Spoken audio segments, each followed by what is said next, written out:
Today I'm going to share one of my really quick and easy ways to use tomatoes. Now if you don't know what tomatoes are, they're the little tiny tomatoes, grape tomatoes, salad tomatoes, some people call them. We call them tomatoes.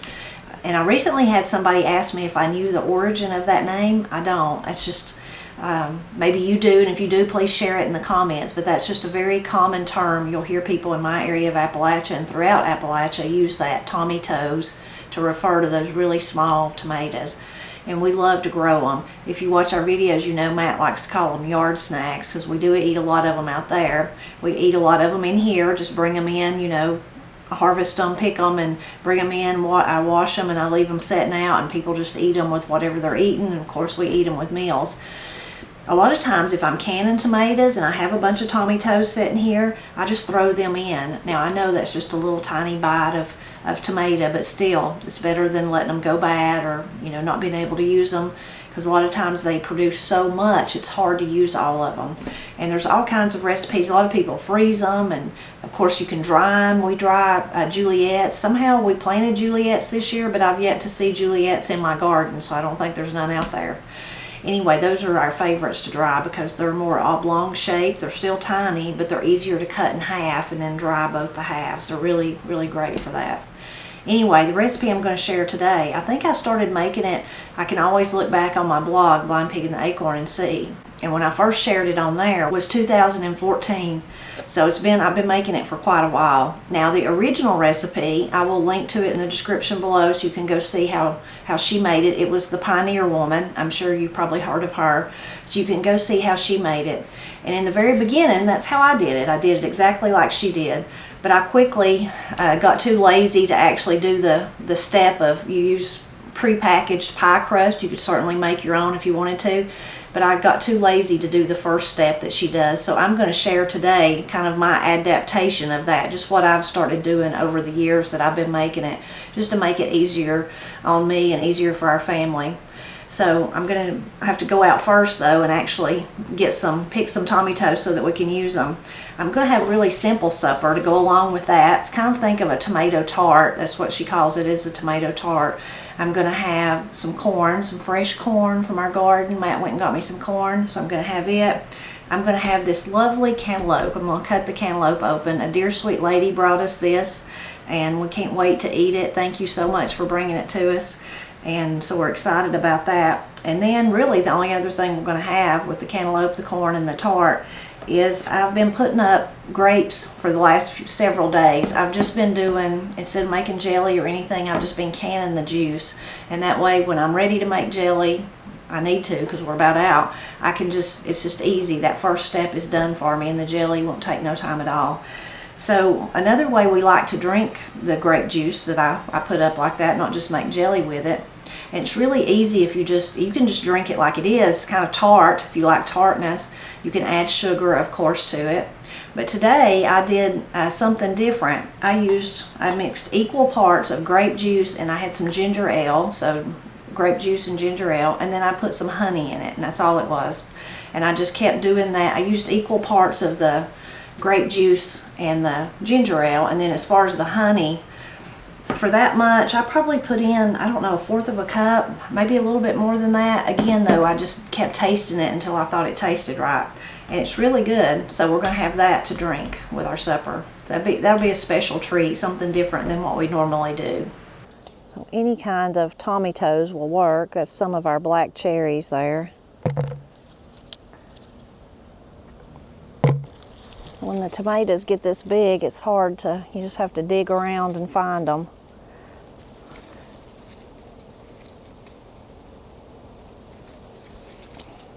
I got a green one accidentally.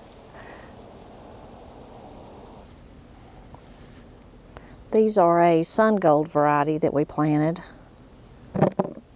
And these are, that one's got a split in it, and that one. It's the thing about it being so dry and then it being so wet, some of them have started to split. But these are the ones that our friends Carolyn and David shared with us several years ago. They're really, really tasty. They're probably my favorite. Really prolific too.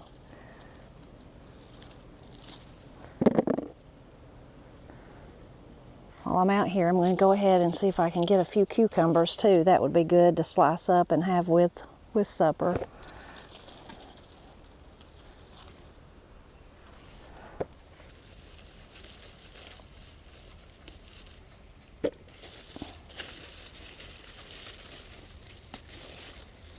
I probably got enough, but I come down to the lower part to get some of these, see if there was any ripe. There's only one tomato down here. That one's got a split in it. On my way back in, I stopped at the herb bed and got us some basil. Got some little basil leaves. I'll need to wash it when I wash the tomatoes. So I'm just going to lay it in there. So the first thing is I'm going to dice up, or not dice, I'm going to slice up some onions.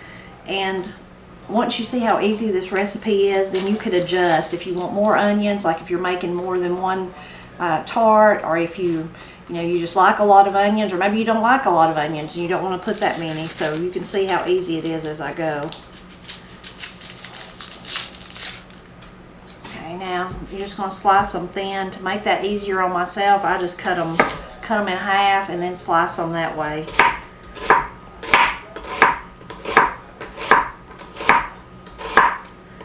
And I aim for thin, but sometimes some are thin and some are not, but it's still good. It's okay.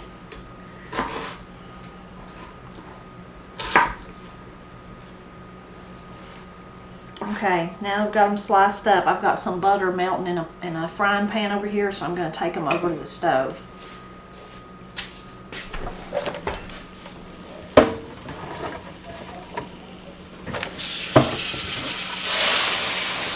Now that I've got the onions in, I'm just going to salt and pepper them. You could add other stuff too, though, if you wanted to.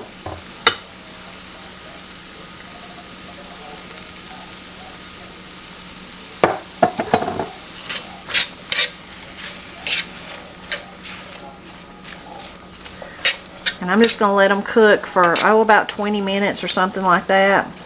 Just till they get soft and kind of start turning brown. You could do them longer than that if you wanted to. You could do them less than that if you wanted to, I guess. But I'm just trying to get them soft and to where they start turning brown. My onions are still going. I got my tomatoes washed, my cucumbers, and my basil washed. Put my knife in there, and I'm going to cut open the cantaloupe and get it all situated, so that part will be done.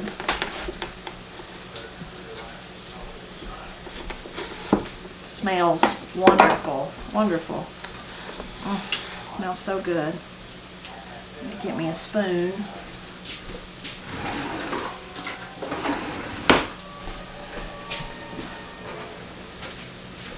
And my chicken bucket that I keep.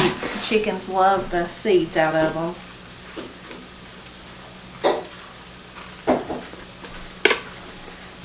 You can save the seeds too and dry them and plant them next year, and maybe you'll have a cantaloupe. Cantaloupes, like other melons, don't do that good for us because we don't get enough sunshine. Smells so good though, my goodness.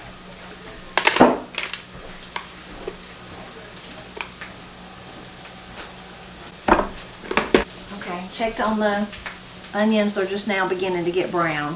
So of course, lots of different ways to cut up your cantaloupe. I usually just cut it in strips, or in, I don't know what you call that. I guess strips. Strips is a pretty good word. Quarters, eighths, something like that. And then get the peel off. I find it easier that way. This is a beautiful, beautiful cantaloupe. I can't wait to taste it. Most of the cantaloupes in the years past that me and Matt have tried to grow, we didn't even plant any this year, but we usually do. I usually hope spring's eternal for me. I'm always thinking I'm gonna grow a big melon, but most of the ones we grow are about like this. They're tasty, but they're just, I guess, single serving size.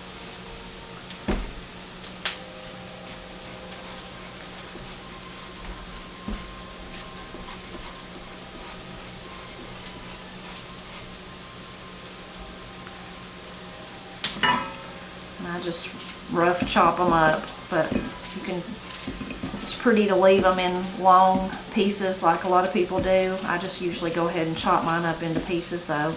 Cantaloupe goes really, really well with breakfast, I think. It goes so good with eggs and gravy and biscuits. So good.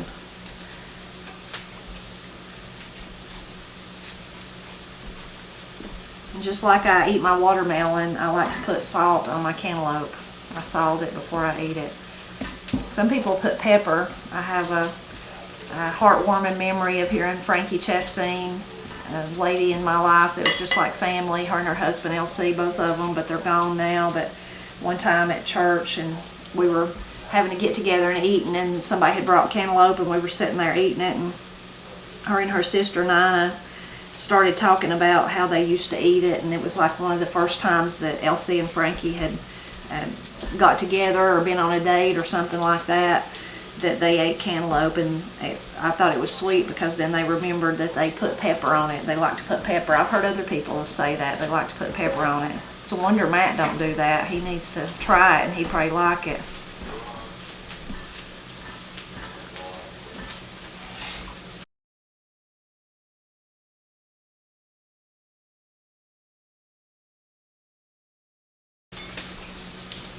Checked on the onions. They're almost there. They're getting there. They're getting brown. Can't resist tasting the cantaloupe, and I'm gonna put me a little salt on it. Sometimes cantaloupe have a lot of flavor, and sometimes, you know, they're just almost flavorless.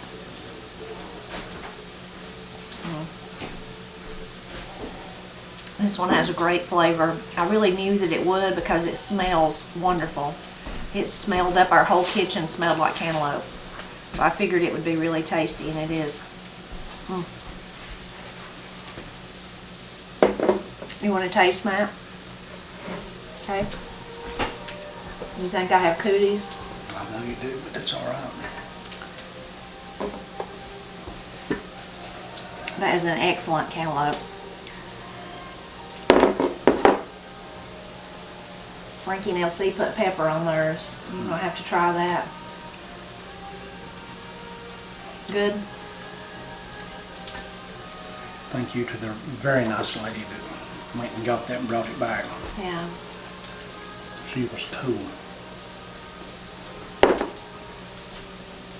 That's good. That's really good. I was saying sometimes you get them and they're kind of just flavorless, but that's a good one. That's one of the best ones. I mean, that's what you want it to taste like, in other words. Yeah. Good. Yeah, she did really well on that one. All right, supper's about to get started here. Chickens will also love these. Okay, I'm ready to put the tart together. Couldn't be easier. Again, I will link to her recipe in the description below so you can see, because she does it differently, and that's how I did it in the beginning. But like I said, I quickly got too lazy to do all those steps, so I made it easier on myself. I'm going to roll out my pie crust just slightly.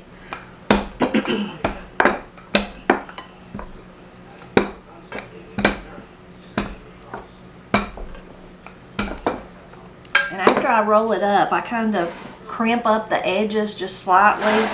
See if you can see. I mean, basically I'm just rolling it over itself just to make it the tiniest of little crust. Think about, like, you know, a pie or something, or a pizza. Pizza has a little crust there.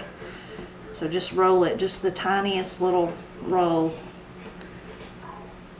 I've got my oven preheated to 450 degrees, and it takes it about 15 to 18 minutes to bake. You'll just have to keep check on it the first time if you make it in your oven. Yours may be hotter or not as hot as mine. And I'm just putting it on my baking stone that I use to make pizzas. So I'm just putting it on it, but you could use any type of baking pan. So now, the original recipe said he suggested using several different types of cheese, and I did that in the beginning. I used like Parmesan, and I can't remember what I used, but I used maybe 2 or 3 different kinds, whatever I had on hand. We like cheese, so we usually have it. But I quickly just started using mozzarella, because I always have it because of making pizzas. So it's really kind of unusual. You put it down first, put the cheese down first, and it really depends on how much or how little you want. I just aim for covering the whole pie shell there. once you've got it covered, then you're going to put the onions on next, and there's no rhyme or reason, just kind of flop them around. And after you make it one time, if you want to make it, then you can kind of gauge, like I said, if you like a lot more onions or not as many. Okay, now I've got the tomatoes or the onions on it. Now all that is left is the tomatoes. It's so simple, so easy. So all you do is start putting them on there. Anyway, there's no rhyme or reason. You don't have to cut them up. You don't have to do anything. Just put them where they won't roll off. Other than that, and put as many, I guess, or as little as you like.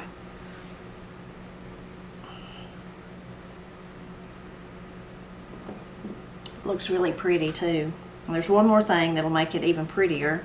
I'll move this. If I can put my cutting board right here. Just to put a little bit of basil. Now, if you don't like basil, you wouldn't have to do this step. You could totally leave it off. I think it just gives it such a freshness, though. Basil smells so wonderful. I just eat it out in the yard sometimes. Something I would have never done when I was young. It's funny how your taste changes.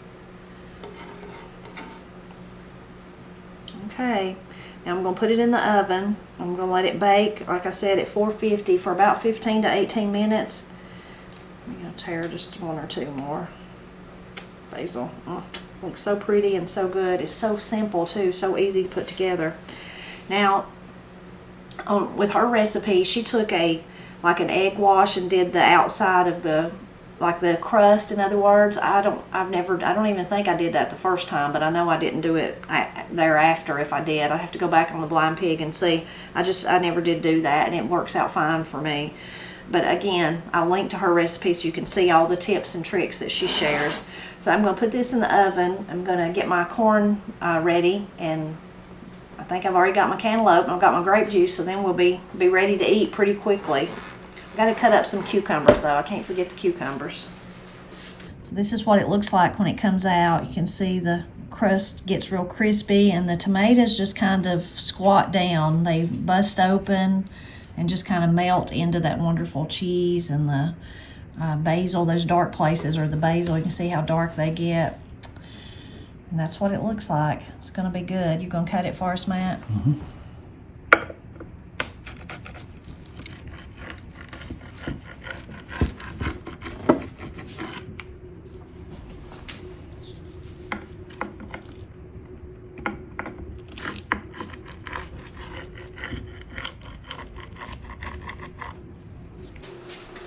We got our beautiful, beautiful corn to go with it. Every time we eat, we've been eating our corn. Every time we eat it, I just about cry just because I'm so happy that we grew corn. It's just such a joy, isn't it, Matt? After all these years, it's really rewarding. It's not the best corn that's ever been grown here in Wilson Holler, but it's corn, and it's really, really tasty. Mm-hmm. So you ready to get you a plate, Matt? Yeah.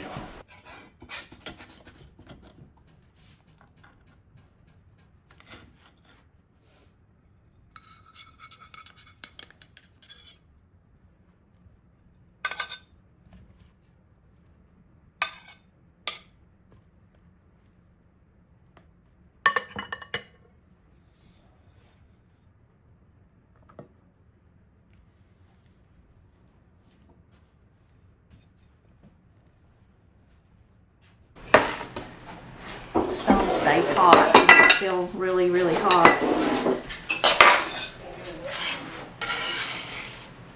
Go ahead and one of my tomatoes fell off. I have to get it back.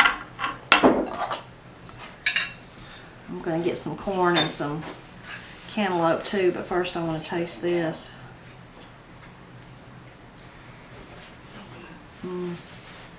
Got to get one of the tomatoes though.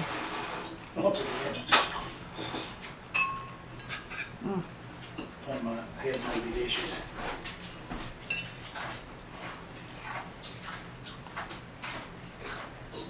The basil really adds a nice flavor, but if you don't like basil, just leave it off. You could add oregano or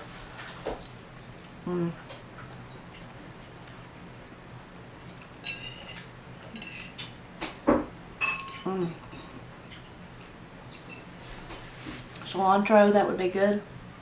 Nobody else here would like it but me, though. Then the edges of the pie shell get crunchy. And you've got all that softness with the cheese and tomatoes. So good. And such a good way to use your tomatoes if you grow tomatoes. Really quick, easy supper. It's one that I make often for me and Matt in the summertime. Don't ever make it during the winter because we don't have the tomatoes. I like thinking back to that when I went and looked on the Blind Pig and Acorn to see how long I'd been making it. 2014. 2014, we grew corn with Pap in that garden. That was 2 years before Pap died, so he was probably doing pretty good then. The last year of his life was pretty tough, but I like thinking back to then, and then, you know, of course today thinking here I am still making it, albeit I've changed it since that very first time. I got too lazy to push it all together and press it out like she does, although that's really, really good. And it makes a bigger one because you're using 2 pie crusts to do that, so it's bigger. But so I've certainly changed it, but here I am today still making it for me and Matt. The corn, now Pap's gone, but this is the first year we've grew it without Pap, you know, since he's been gone, so really, really rewarding this year. It's a supper we always like. Me and Matt are crazy about this, but this makes it extra special to have the corn go with it. Back then when we would eat it, it was corn that Pap, you know, we helped him, but it was all of our corn. This year it's special because it's really just mine and Matt's corn. Makes it really sweet to think about. Oh, I didn't taste it. I was going to taste the grape juice for you. So good. Because it's got that ginger ale, there's some fizz. The richness of the grapes that was just hanging 2 or 3 days ago, just hanging out there. These actually come from down at Steve's or down at Corey and Austin's. They were Steve's grapes. And then you really have that aftertaste of the honey. Really, really delicious. Also, it would be delicious if I made it into a popsicle. I should try to do that. I don't know though. We probably can't resist drinking the rest of this. I hope that you enjoyed seeing how I use some of my tomatoes each summer. If you try the recipe, I hope you'll really like it. And I will again link to the place that I originally found it all those years ago, so you can go see how she makes it and see all the tips and tricks. I'm always glad when you stop by to help me celebrate Appalachia. Get me some